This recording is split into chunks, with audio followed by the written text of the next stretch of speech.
if you have a cross-shaped capital or a small T piece of jewelry, don't stop wearing it. It's just a symbol. But the evidence is that it was T-shaped. This, of course, is a traditional cross. And we grew up, most of us, singing songs like "The Old Rugged Cross" or "Near the Cross" that we sang today. These are great songs, and this is what we had in mind, and I'm not suggesting that we change that. I'm just suggesting that we be historically accurate. Of course, what we discover is that in the Old Testament, they had the Passover service, and they put blood on the doorpost. And when they put blood on the doorpost, that was representing the Passover.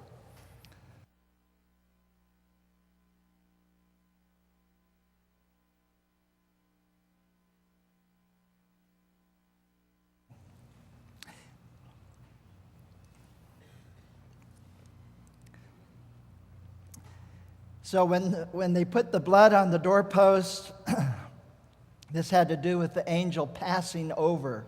And of course, at the time of Jesus, there was a Passover feast. That's how we know it was in the spring. We don't know the time of his birth.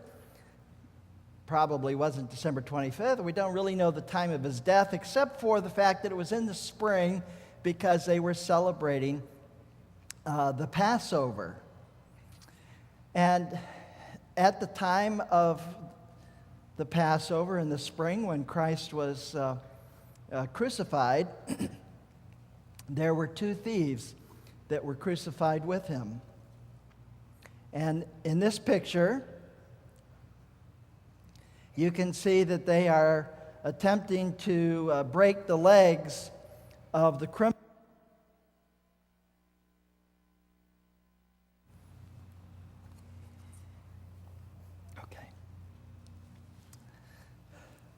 All right, now that's got your attention, right? The criminals were taken off their crosses for the Sabbath, not as a normal procedure at this particular time, because the Romans didn't really care. So it was a little unusual at this particular time in history for them to take the bodies down, but the Jews went to the Roman authorities, thank you, and asked that the bodies be taken down.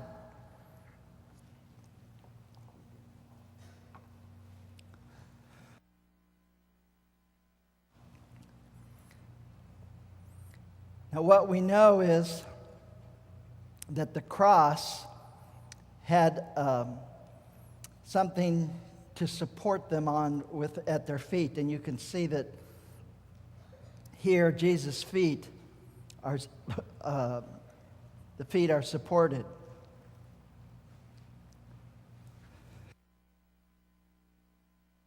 What you also see, as far as the criminals is concerned, is a capital T cross, but when it comes to Jesus, the artist put the traditional cross. Can you see that? Now, when they broke the legs,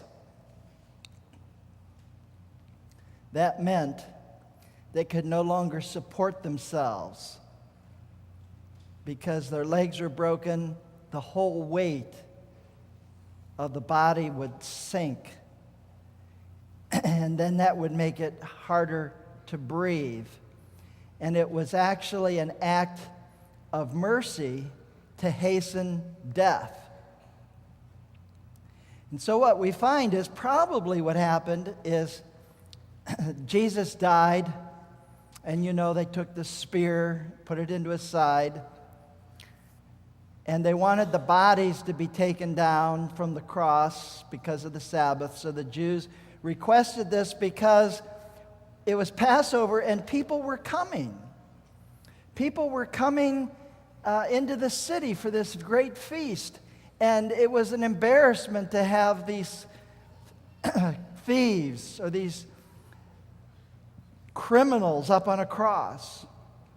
So what they did is they said, well, let's take them down. And so they were taken down, and to hasten the death of the thieves, they broke their legs.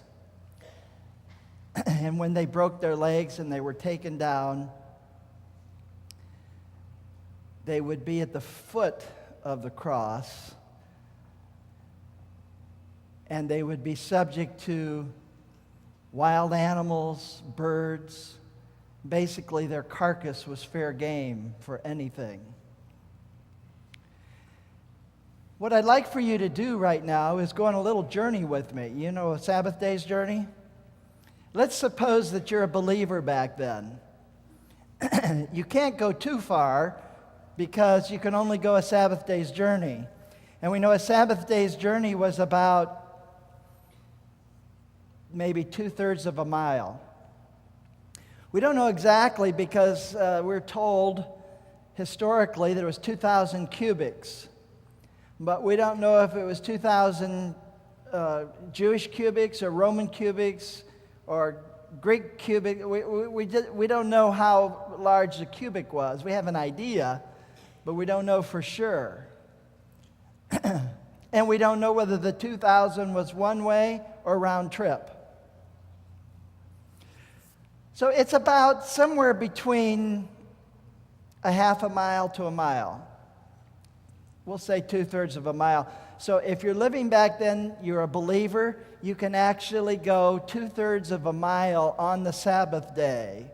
And so as you walk 2/3 of a mile on the Sabbath day, because of your curiosity, you go to Golgotha, and the first thing you see as you go to the cross of Christ is you see, you have to pass one of the thieves. They were on each side of them, so no matter which way you came, you had to pass one of the thieves.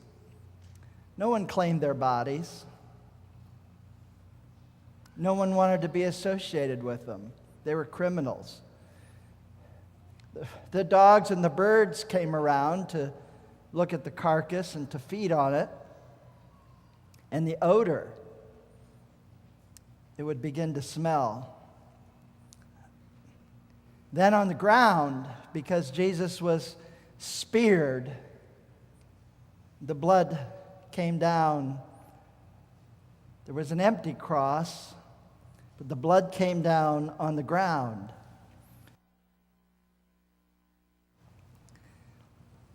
We were reminded of the times.